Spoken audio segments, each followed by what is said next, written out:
اهلا بيكم في حلقة جديدة من بودكاست طب ليه كده. بودكاست من اسمه واضح ان هو بيتساءل طب ليه. حاجات كتير جدا بنتساءل عن اسئلة منطقية وغير منطقية، هزلية وجدية، بس السؤال الاساسي هيفضل هو طب ليه. ومن غير ما اطول عليكم خلينا نبدأ بالتتر وايه طب ليه كده. وخلينا نسأل على اول طب ليه النهاردة. طب ليه الناس بتتأخر على موعدها؟ موضوع مستفز جدا بجد. يعني ليه الناس بتتأخر على مواعيدها؟ وبالمناسبة دي أنا عزمت أول ضيف معنا في البرنامج النهاردة، وهو واحد بيتأخر على مواعيده جدا جدا جدا، وكل اللي عارفين عنه كده. أرحب بيانا. أنا اللي بتأخر على مواعيدي. أنا مش جاي النهاردة وإن أنا فخور بالموضوع، أنا بس بقول إن الحقيقة إن أنا بتأخر على مواعيدي كتير. انا مدرك اهو، يعني انا مش عبيط وعارف ان ده بيضايق الناس مني، بس خلينا النهارده هنسأل بكل وضوح ليه. اكيد في سبب، اكيد في موضوع، اكيد انا مش غاوي كل يوم اروح في مكان اسمع كلمتين من واحد ما يسواش. تلاقي واحد صاحبك معفن ورمة وبخيل وجربوع، بس جه بدري، هو بس جه في ميعاده، لكن غير كده انسان متقلعش من رجلك. هتسمع منه كلمتين زي القرف عشان تتأخرت. فده مش عارف ده منطق ايه ده، يعني ظلم باين. بس خلينا نسأل ليه بتأخر على مواعيد. انا ممكن افتح قلبي واقول لكم النهارده، بس خلي عندك ساعة صدر. اسمعني بقلبك، ما تسمعنيش بودنك، او اسمع بودنك وصل لقلبك. انا مثلا انا بحس لما بيكون عندي مواعيد مثلا او عندي ميعاد بحاول الحقه، ان في قوة اقوى مني ومنك بتشدني، بتعطلني، بتأخرني، بتخليني ما اوصلش في ميعادي. خلينا نبتدي بمثل حقيقي. عندي ميعاد الساعة 10، صحيت مثلا الساعة 8، اكيد هنام تاني. هو انا تلميذ اصحى الساعة 8 ليه؟ فبنام تاني، اقول مثلا هصحى الساعة 9. حلو، معانا وقت اهو. الساعة 9 معادي 10، صحيت فوقت كده قاعد على السرير، ببتدي ان انا بفكر انا ورايا ايه اعمله عشان اول ما اقوم زي الصاروخ بقى تك تك تك اعمل اللي ورايا كله. اقوم الاقيها 9:30، اجري على الحمام بقى اعمل اللي ورايا كله، بقى اغسل سناني، انا عارف انا ورايا ايه، بغسل سناني، اخد شاور، مش عارف، بجهز هدومي، احضر فطار، اعمل قهوه، البس هدومي، بعد ما كويتها اطلع عند الباب امسك الاكره الاقيها الساعه 10. طب ما ده ميعادي الاساسي، ميعادي 10. الذنب ايه ان انا عايش في مصر الجديده والميعاد في المانيال، وانت عارف الطرق في مصر. فانا 10 كان معادي، انا على الباب 10. هنعتبر ان عقبة الطريق اتشالت. في واحد صاحبي هيتطوع ان هو هيجي ياخدني من البيت، مفيش بقى مشاوير، وعقبة الطريق اتشالت. معادي معاه كام؟ 10. صحيت 9 زي ما اتفقنا، قاعد على السرير بفكر مش عارف ايه، وعملت اللي ورايا كله، ولبست هدومي، وبحط ايدي على الاكرة، افتكر حاجة من الحاجات اللي هو مثلا تاخدش ثواني، اخش مثلا اغسل سناني بسرعة، خلاص هنزل على الباب، هنزل بيبي. حضرتك بيجيلك بيبي؟ وحضرتك كمان، انا كمان بيجيلي بيبي. جالي بيبي، اعمل ايه؟ وقفت اعمل بيبي، ثواني هنزل، اكتشفت ان انا في حبايه طالعه لي في نص اوضتي. الحبايه اللي انا سايبها في نص اوضتي لو انا ما حطيتلهاش مرهم ايه اللي هيحصل؟ هتكبر، هتبقى جبل في راسي. طب انت لو انت مش مقدر الموضوع ده مشكلتك، لكن انا راسي عباره عن قوره. تخيل بقى كل ده طلع في نصه جبل، ما اكيد لازم احط مرهم. حطيت المرهم، نزلت 10:30. انا كنت عايز انزل في ميعادي، اتاخرت، الظروف خارجه عن ارادتي. بيبي بنزل طبعا الاقيه شايط وهيولع فيا وقله ادب وشتيمه. تخيل في مره نزلت تحت لقيت صاحبي سابني ومشي، مش دور عربيته ومشي. انت متخيل قله الادب؟ مش فاكر كنت اتاخرت تقريبا 54 دقيقه او حاجه، اللي هو بس خلاص نزلت. رحت بسال البواب، شفت عربيه لانسر سودا هنا؟ قال لي ده لسه ماشي حالا. شفت تهورك وداك فين؟ دقيقه واحده كنت استنيتها كنا اتقابلنا. لو كنت تريثت واتاخرت انت كمان شويه كنا استفدنا باليوم، لكن انت جيت قعدت ضيعت وقت ومشيت. انا بعترف ان انا ما بعرفش احسب الوقت كويس، يعني ملكة ان انا احسب ده بياخد قد ايه وهلحق اعمله في قد ايه مش مميز فيها. احيانا بحس ان انا عندي ثقة زيادة في قدراتي. يعني مثلا ابص على المابس، الطريق قدام قد ايه؟ 25 دقيقة، في دماغي بتحسبها ان انا ممكن اعملها في 20 دقيقة. لو كلمتني في تليفون انت فين؟ قدامي 20 دقيقة واجيلك. ما اعرفش ليه، مع ان انا مش متهور في سواقتي للدرجه دي، بس بحس ان انا 25 دقيقه اكيد قصدهم واحد عويل سايق على 60 طول الطريق، اكيد انا هوصل قبله. فبوصل في الاخر مثلا 27 دقيقه. اللي قدامي خلاص بقى انت كذاب، انت قلت لي على المابس 20، جيت 7 دقايق متاخر، ليه؟ ما جبتها منين؟ ما تعرفش. فطبعا بلاقي نفسي في مأزق ان انا قدرت قدراتي غلط. في مثلا النهارده الصبح كان عندي ميتنج كول من البيت، فيش اهو بقى ولا لبس ولا نزول ولا مشير ولا اي حاجه، عندي كول الساعه 10. الساعه 9:55 قررت ان انا عايز اعمل فطار، فقلت هخش اعمل بيضتين عيون، ما بتاخدش اصلا، المفروض يقعدش على النار اكتر من دقيقتين. فقلت دقيقتين اعملهم ودقيقتين اكلهم. دخلت كسرت البيضتين، عملت كوبايه القهوه، كان في شويه مشروم بشوحهم برضه عشان برضه اعمل توازن ما بين البروتين والفطريات. مش عارف الانسان محتاج فطريات ولا لا، بس هو اسمه فطر صح. يعني عملت توازن بين البروتين والمشروم، مش مهم يعني، ده كان بيتشوح لوحده في طاسه وده في طاسه لوحده. القهوه بتتعمل، خلصت عملت الساعه 10 بالدقيقه كنت بفتح اللابتوب ودخلت الكوب. المشكله الوحيده اللي انا ما حسبتهاش ان انا فضل قدامي لمده نص ساعه البيض باصص لي كده بالعينتين بيتهزوا كده ومش عارف اكله لحد اخر الميتنج. ويعني تقريبا الناس اللي كانوا في الكول وانا مشغل الكاميرا شايفيني عمال ابص جنبي كده، اكيد ده مش بيبص على بيض، دي مش نظرة بيض، دي نظرة شهوة، انت بتشتهي حاجة جنبك هنا. فانا هنا تخيلت قدراتي يمكن اكبر من حجمها. فده بيرجع لحتة برضو ان انا احيانا بتأخر عشان انا مش مهتم، يعني الحاجة اللي انا رايحها مش متحمس لها قوي، مش فارق معايا ان انا احضر الخروجة من اولها ولا من اخرها. وبعدين بحاول اتبع طريقة تانية برضو في الموضوع ده، ان انا هتأخر واكسل واتمنى ان هم يلغوا، ده ما بيحصلش. فبقعد اتمنى ده في دماغي، في الاخر بينزلوا هم بدري ويقعدوا يشتموا فيا. انا كمان ما بعرفش اقول لا، فعندي مشكلة ان انا بدي اكتر من ميعاد في نفس الوقت، بنسى اصلا. يعني انا بدي ميعاد وانسى. ايه يا ابني يوم الاربع وراك ايه؟ يوم الاربع يوم ميت، ايه هيكون ورايا ايه يوم الاربع؟ يعني ما عنديش تمرين سباحه، ما فيش حاجه ثابته يوم الاربع، فانا مش فاكر في دماغي ايه اللي ممكن يكون موجود يوم الاربع. فواحده صاحبتي تسالني وراك حاجه يوم الاربع ننزل؟ حبيبتي انا معاكي، انا بقى كان في حجز كوره يوم الاربع انا نسيت. العيال بيتكلموا يوم الاربع الصبح، يا جماعه مين هيجيب الكوره؟ كوره اربعه انا حاجز معاهم. يا نهار اسود، طب اعمل ايه في البنت دي قالت لي جاي، قلت لها انا جاي طبعا حبيبتي، احنا متربيين مع بعض نخرج دلوقتي. فطبعا اتحطيت في موقف ان انا دلوقتي محتاج اكتشف ازاي هنروح نتقابل انا وهي ونخلص الخروجه قبل ما يجي ميعاد حجز الكوره، واجيب هدوم الكوره اللي انا نسيتها، اكيد انا في الشغل ونسيت انا يوم الاربع فاضي، وهروح اجيب هدوم كوره واروح له. بحاول اعمل كده بقى، فايه اللي بيحصل؟ هروح لصاحبتي واكيد اروح لها متاخر، ما انا مش عارف انا همشي من الشغل كام. قلت لها هنتقابل 6 وانا عمري ما مشيت 6 من الشغل، ما حسبتش الموضوع ده، ما حسبتش ان انا في طريق من الشغل ليها، فهروح لها متاخر واحاول اكروتها واقول لها سبب واهي انا ليه همشي بدري، وهمشي بدري بعد ما اتاخرت عليها، فاحنا قعدنا وقت قليل وخسرتها ومش هتخرج معايا تاني، وهروح الحق بقى حجز الكوره اللي انا نسيت اجيب هدوم الكوره. رحت في يوم، والله بجد القصه دي بجد، رحت في يوم اشتريت هدوم كوره من محل معفن عشان انا نسيت اجيب هدوم الكوره، فجبت شورت جاب لي تسلخات وانا بلعب، مش لما روحت، مش بعدها، انا اتسلخت وقتي، انا كنت لابس كيس زباله، فطبعا دي اخره التهور، ولعبت بكوتشي مش بتاع لعب كوره وباظ، اتعاقبت من كل ناحيه. البنت كرهتني، العيال كرهوني عشان اتاخرت عليهم ولعبوا واحد ناقص لحد ما انا جيت، كنا حاجزين ساعتين انا جيت في الساعه الثانيه، وفي الاخر اتسلخت والجزمه باظت. وبعدين احيانا بدي مواعيد كاني بدي ميتينجز في الشغل، اللي هو قبلك انت من 6 ل 8 وهقابلكم انتم من 8 ل 10. فين هم؟ ايه متجمعين فين يعني؟ فين المكان اللي كل الناس قاعده مستنياك تخلص الميعاد عشان تروح الميعاد اللي بعده؟ ده في انه خيال. مره واحد صاحبي قال لي انت كويس، انت عايز توصل في ميعادك، انت عايز توصل زي بقيه الناس، انت مش عايز تتاخر، انت في مخك عايز توصل بدري. بصيت له كده قلت اخيرا حد شاف اللي جوايا، حد حس بيا وابتدى يشوف ابعد من بس اخطائي. قال لي بس، قلت انا قلت اكيد فيها بس دي. قال لي بس بتتشتت، انت بتبقى عايز توصل في ميعادك بس بتتشتت. قلت له يعني ايه بتشتت؟ قال لي فاكر يوم المول؟ ورجعت لورا كده وافتكرت. احكي لكم قصة المول. يوم المول ده كنا اتفقنا ان احنا يوم الجمعة هنخرج انا وهو وعائلته، هو ومراته وابنه. قال لي انا هكون في المول من قبلها، تحب تجينا الساعة كام؟ قلت له الساعة 5 حلو. قال لي انت اللي قلت 5 اهو. قلت له يا عم مش هتأخر، انا مش عايز اتأخر عليك، ان شاء الله اجي لك الساعة 5. الساعة 4:30 بيكلمني انت فين يا معلم؟ قلت له خلاص انا في الطريق. قال لي قدامك قد ايه؟ قلت له نص ساعة، مع العلم ان انا كان قدامي 25 دقيقة، بس انا قررت اقول قدامي نص ساعة عشان اوصل قبل ميعادي وافاجئه. المهم وانا سايق افتكرت ان انا معايا كاسيت جديد عايز اركبه في العربية. قلت الشارع اللي انا ماشي فيه ده في واحد بتاع اكسسوارات عربيات، انا ممكن اقف عنده اغير الكاسيت.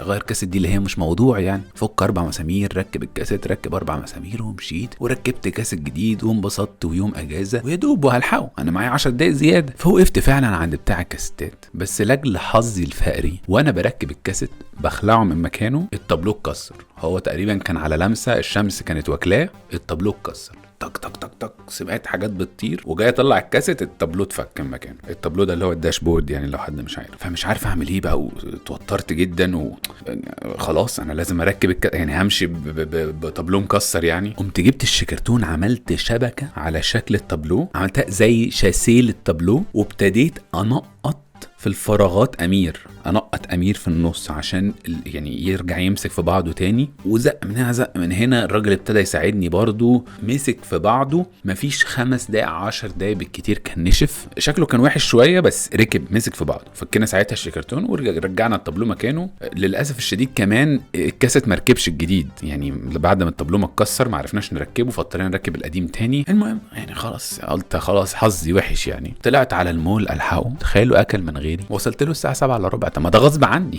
طب ما في حاله حصلت، في حاجه غير متوقعه في الطريق حصلت. مش ده حادث؟ كسر الطابلوه ده مش حادث؟ افترض يا اخي انا كنت كسرت الطابلوه ده براسي، يعني انا كنت عملت حادث لبست بالطابلوه في راسي. مش نقدر ان احنا وقعنا في حادث؟ لا، اكل من غيري. لا وايه، لما قابلته في المول كان متضايق ومش عايز يتكلم معايا. يا اخي طب قدر، ده انا جاي لك عامل حادثه، طب اطمن عليا، طب اطمن على الطابلوه. في سبب بصراحه ممكن نقول ان هو بره ايدي شويه في موضوع التاخير. علم النفس اثبت ان اي مشكله في شخصيتك بيكون ليها علاقه باللي حصل فيك في طفولتك. فانا قعدت ارجع في الموضوع لورا، انا ليه دايما بتاخر؟ فمثلا احد اسباب التاخير اللي بتحصل في البيت ان انا منصوب لي كمين في البيت دايما وانا نازل. يعني مثلا ابويا امي اخويا حبايب قلبي بيستنوني وانا نازل من البيت. ايه ده انت نازل؟ انا بقالي مثلا ربع ساعه بلبس، استحميت قبلها، واضح ان انا بجهز، وبقعد اقول ان انا نازل، بدي اشارات ان انا نازل. يستنى اهو انا رايح ناحيه الباب، بيتر باي باي يا ماما انا نازل. ايه ده رايح فين؟ يا ماما نازل في واحد صاحبي. مين صاحبك؟ توفيق. طب ما استنى، طب بص انت فين كتب المدرسه بتاعتك؟ انا متخرج تقريبا من التعليم بقالي بتاع 12 سنه. ده يا ماما ما اعرفش فين كتب المدرسه بتاعتي. قالت لي عايزين بقى نتبرع بيها عشان ناس تانية تستفيد بيها واطفال تانيين يذاكروا. ايه ده اطفال مين ودي يذاكروا ايه؟ انا نازل، توفيق تحت البيت. احنا ما بنقعدش معاك ليه؟ انت على فكره ما بتقعدش معانا خالص. وبابا على فكره بابا قال لي الموضوع ده. بابا قال لي هو بيتر ما بيقعدش معانا ليه؟ قلت لها طب ما نقعد يا ماما. قالت لي طب انت نازل تعمل ايه انت وتوفيق؟ لا هنقابل ناس، هو بس بيعدي عليا، انا مش خارج معاه لوحدنا. طب اقعد بس 5 دقايق تشرب قهوه. عملت لك قهوه، تلاقي حد منهم داخل معاه القهوه. طب انا على الباب، انا نازل، انا في اتجاهي نازل، انا مش هنا في مكان ان انا نقعد ونتسامر. انا خلاص انا نازل بحاول اوصل في ميعادي اهو. لا اقعد. طب هو الواد اللي تحت قول له يطلع. حط نفسك بقى مكان الواد اللي تحت ده. الواد ده مستنيني بقاله شويه، ودلوقتي انا بفاجئه بمفاجاه جديده خالص. انا مش هنزل لك، انا مش هقطع وقت الانتظار، لا انت هتبدا وقت جديد خالص. احنا عملنا لك بلانز عندنا في العيله هنا، انت هتطلع تقعد معانا. مش عارف هتعمل ايه، انت بس هتقعد معانا دلوقتي. اقعد بقى يا توفيق. والله يا ماما لا مش منطقي خالص اقول له كده يا ماما، عشان خاطري بس عشان ما يتضايقش. يعني هو انت مش عايزه هو يتضايق واحنا نتضايق يعني؟ فجاه توفيق دخل في منافسه معاهم في حاجه. انا يعني ايه العلاقه يا امي؟ انا نازل، سيبيني انزل. فهنا تقريبا اتزرع في مخي من وانا صغير انا اتاخر يعني، ولو مش عاجبه يطلع. فمن ساعتها ابتديت دايما وانا نازل حتى متاخر مش متاخر بجيب معايا 2 كان بيبسي للي قاعد مستني تحت. عشان ايه يعني؟ لو هو متضايق قوي انت ما تجرب اشرب كوبايه البيبسي دي، ايه رايك؟ نسيتك احزانك. بس الخطر بتاعها ان ممكن حد يمسكها يضربها في راسك. الناس بتتراضى احيانا بيحس ان انت فاهم ايه، انت بتعتذر وصادق في اعتذارك، مش ان انت بس بتعتذر عشان تمشي الليله، لا انت صادق في اعتذارك. بس طبعا بعد تاني مره خلاص مفيش صدق في الموضوع، انت كذاب، انت عايز تتاخر علينا، انت بتستمتع بانتظارنا ليك. بس برضو يعني نرجع شويه للحاجات اللي بتحصل في البيت. انا فعلا في البيت مكان مطرقعات، احنا عيله كلها بتتاخر. مع كامل احترامي بابا وماما ما تزعلوش مني، بس احنا كلنا بنتاخر يعني، كله بابا وماما واخويا كلنا بنتاخر. بس في طبعا تفاوت في السرعات. يعني مثلا ابويا هو اكتر واحد دمه حامي، هو بيتاخر بس هو دمه حامي شويه، يعني يفرق معاه موضوع ان هو لا مش عايز يتاخر على مواعيد، نيته مش عايز يتاخر. بس مثلا من اكبر انجازاته في الحياه ان هو في يوم كان متاخر على الطياره ووقفوا له الطياره لحد ما يطلع. فاللي هو بيحكي القصه ومبسوط بالموضوع وبتاع، فاللي هو ايه انجازاتك في الحياه ايه؟ انا اخرت ناس تانية معايا، مش انا بس اتاخرت يعني. فاللي هو بهزر يا بابا ما تتضايقش. المهم ده بابا. ما هو بعديه اللي هو ايه يعني، هي هتحاول تجتهد ان هي ما تاخرش على الحاجات المهمه. بس يعني لو حاجه مهمه قوي، عندنا ميعاد، عندنا ليله عيد، عندنا مش عارف ايه، هتحاول ما تاخرش. بس لو اتاخرنا هتقول هنعمل ايه؟ الحمد لله نشكر ربنا. طب يا ماما الطياره هتفوتنا، هنعمل ايه؟ الحمد لله خير، ده خير لينا اكيد ربنا انقذنا من حاجه هتحصل هناك. يا ماما هو خير، احنا هنبقى مبسوطين. هيفاتنا ايه يعني؟ ضاع مننا ايه؟ تمن الرحله ايه؟ تمن في جزمتنا. يا ماما تمن الرحله؟ طب ما كنا هنبقى مسافرين ولحقنا الطياره وفي جزمتنا برضه مبسوطين، معانا جزمتنا وكلنا مبسوطين هناك. طب ما نلحق. فهي عندها الرضا والقناعه بافعالنا، اللي هو احنا عملنا حاجه مش مشكله، خير الحمد لله. فهي بتجتهد، بس اللي هو ايه، لا يكلف الله نفسا الا وسعها. احنا حاولنا ما نتاخرش وبتاخرنا يعني. كل دي ليفلز. واخويا بقى ده ليفل تاني خالص. هو مش هيتأخر عادي، هو هيتأخر وهيبقى بارد وهيديك نظرة فلسفية في التأخير. فلسفة التأخير أنا بعتبره سوبر هيرو التأخير. هو مش بس بيتأخر، هو بيديك فوائد التأخير. يعني أنا أفتكر في يوم كان عندنا ميعاد القطر، هو كان عنده رحلة للأقصر وهيركب القطر 13 ساعة اللي هو لو القطر ده فاتك، انت مش قطر اسكندرية هتاخد اللي بعده، لا خلاص، ده انت كده يعني فاتتك الرحلة كاملة، انت هتتأخر 13 ساعة تانيين و13 ساعة تانيين، واللي هو الموضوع انتهى. فعندنا ميعاد القطر ورايحين نوصله، فهو هادي جدا. انا كنت ابتديت اتوتر وانا شايف رجلي بتترعش وعمال اعمل كده وهنعمل ايه، وبص حواليا والشارع رمسيس واقف تماما وعايزين نوصل محطة مصر من اول غمرة والطريق واقف. ففي الطريق خلاص يعني فاضل 5 دقايق واحنا في غمرة لسه. لقيته بيسألني سؤال غريب جدا واحنا في العربية ومتأخرين بالشكل ده. فهو كان ساعتها لسه ما فيش ستريمينج يعني للأغاني، فهو كان بيجهز البلاي ليست بتاعت الطريق بقى. فجبت أغنية لينكن بارك عندك الجديدة دي. فأنا مش متخيل إن هو عنده الصفاء الذهني الكافي إن هو فعلا دلوقتي بيبعت أغاني. يعني أنا ماشي، أنا عارف إن مفيش حاجة في إيدينا، الطريق واقف، أنا مدرك، بس يعني مش لدرجة الصفاء الذهني بتاعت ان انت يلا بينا نسمع اغاني او نحط اغاني او نبعت اغاني لبعض. فانا حاولت اللي هو عشان ما اوتروش، قلت له ايوه بس يعني ما اعرفش بقى، يعني بص احتفظ بالكهرباء بتاعت التليفون عشان الشحن ما يخلصش. بس المهم يعني قبل ما ننزل بدقيقة وخلاص برضو الشارع واقف وفاضل دقيقة على ميعاد القطر، اللي هو الدقيقة دي ما اظنش ان هي هتقضيك ان انت تضرب سبرنت من باب المحطة لحد القطر بتاعك. انت مش عارف اصلا هو على رصيف كام، فانت يعني جايب منين الهدوء ده؟ قبل ما ينزل بدقيقة قال لي جملة كده ودايما بيقولها لي، يعني قال لي مش مهم تتأخر، المهم توصل في الوقت المناسب. وإمعانا في السحر بتاعه هو لحق القطر، ما لحقش القطر عشان لحق جري، لا هو نازل وجري وعمل ده كله، بس هو كان اتأخر على ميعاد القطر 4-5 دقايق. كان بس سواق القطر تقريبا في الحمام ولا معرفش كان فين، فاتأخر القطر 5 دقايق عقبال ما هو ركب وطلع. فطبعا هتلاقيه بيقول لك بكل أريحية لما يرجع تاني اللي هو مش مهم تتأخر، المهم توصل في الوقت المناسب. ايه الوقت المناسب؟ ايه الوقت المناسب ان يعني السواق يتاخر مثلا؟ دي خطه. فين الوقت فين الشيء المناسب في ده؟ اعصابك فين؟ هو في الوقت المناسب ان شاء الله. الجميل بقى ان هو بينفذ نظريته دي على كل حاجه في الحياه. فالموضوع وصل ليوم خطوبته، رايح يخطب، العيله كلها رايحه، وتخيل الوحوش دول كلهم مع بعض، انا واخويا وابويا وامي بنتحرك رايحين الخطوبه. دي حاجه محتاجه تجهيز ومحتاج تلبس ومحتاج تبقى معاك بقى تجهيزات الخطوبه، فاكيد متاخرين. يعني ده حاجه بعيده عن اي مواعيد، احنا اكيد متاخرين. مش فاكر كنا متاخرين قد ايه، بس كنا متاخرين. لو بنجري اللي هو احنا بنركن، هو نزل عشان بس ايه الجوازه تكمل يعني. فطلعنا فوق وامعانا في التاخير نسينا الدبل.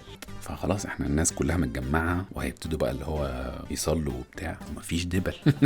الحفله اسمها تلبيس دبل ومفيش دبل. فهنا طبعا هنرجع لجمله مش مهم توصل بدري، المهم توصل في الوقت المناسب. ايه الوقت المناسب؟ احنا سمينا وقت جديد اللي هو الوقت الضايع سميناه الوقت المناسب، ووصلنا في الوقت المناسب من غير دبل. فاخويا طبعا مش عايز يقول وسط ما الناس كلها متجمعه حفله بقى، يقف في النص يقول لي بيتر روح بسرعه على البيت هات الدبل. فقال لي الدبل انزل هاتها دلوقتي. فين يا اندر؟ انا مش عارف اساله فين. قال لي ورا الكمبيوتر. احنا عندنا الكمبيوتر ده كان واخد كورنر في البيت كده، فده منطقه ادراج فين. رحت هناك وقعدت ادور واتشقلبت، رميت كل حاجه في الارض، الحمد لله لقيت علبه الدبل في الاخر ورجعت بيها. وطبعا لكل الناس المتشوقه ايه اللي حصل، هو الحمد لله اتجوز والجوازه كملت، ولسه بيأرخ فكره ان هو مش لازم توصل بدري، المهم توصل في الوقت المناسب. ودي طبعا رساله واضحه لكل الاطفال اللي بيسمعوا البودكاست ده، ان الشر احيانا بيكسب. احنا اكيد في القصه دي كنا احنا الشر يعني. والشر كسب الحمد لله. في الاخر عايز اوجه رسالة لكل الناس اللي بتتأخر على موعدها. انتوا كويسين، انتوا مش وحشين. وده اثبته العلم، ان الناس اللي بتعيش حياتها بتتأخر كتير بتعيش حياتها بشكل مليان تفاؤل اكتر، بيستمتعوا بحياتهم اكتر من الناس اللي على طول حاسه ان هي لازم توصل في ميعادها. وفي دراسة اتعملت بتأكد الموضوع ده. جابوا ناس بتهتم قوي ان هي توصل في ميعادها، وجابوا ناس تانيين بتتأخر كتير، وعمل عليهم دراسة. قالوا لهم احنا دلوقتي هتمر دقيقة، واول ما الدقيقة تخلص قولوا لنا الدقيقة عدت. فعملوا الدراسة دي، والناس اللي بتتأخر عن موعدها دايما بعد 77 ثانية اخدوا بالهم ان الدقيقة عدت، في حين الناس اللي بتوصل في ميعادها بعد 57 ثانية قالوا لهم خلاص لا احنا خلصنا الدقيقة خلصت. فواضح ان احنا يا جماعه الناس اللي بتتاخر عندنا ساعه تانية. مين قرر ان الدقيقه تبقى 60 ثانيه؟ ما يمكن هي 77 فعلا. طولوا بالكم يا جماعه. وعلى فكره في دراسات تانية اتعملت واكدت ان الناس اللي بتتاخر على مواعيدها بتستمتع بالحياه اكتر، بيعيشوا اللحظات اكتر. تخيل انت قاعد في وقت جميل والدقيقه معاك 77 ثانيه، انت مستمتع اكتر، الدقيقه مكمله. فاكيد هتتعرض ان في ناس هتشتمك، ممكن تاخد تاخير في الشغل وخصم، ممكن ناس تتضايق منك، ممكن تخسر واحد صاحبك او واحده صاحبتك او شريك حياتك. هتعمل ايه؟ دي ظروف في الحياه، بس في الاخر انت هتعيش اطول منه وهتستمتع في حياتك اكتر. يا صديقي لو اتاخرت لا يكلف الله نفسا الا وسعها. انت حاولت ما تتاخرش، اتاخرت معلش. وفي النهايه احب اشكركم على المتابعه واشوفكم في حلقه جديده من بودكاست طب ليه كده.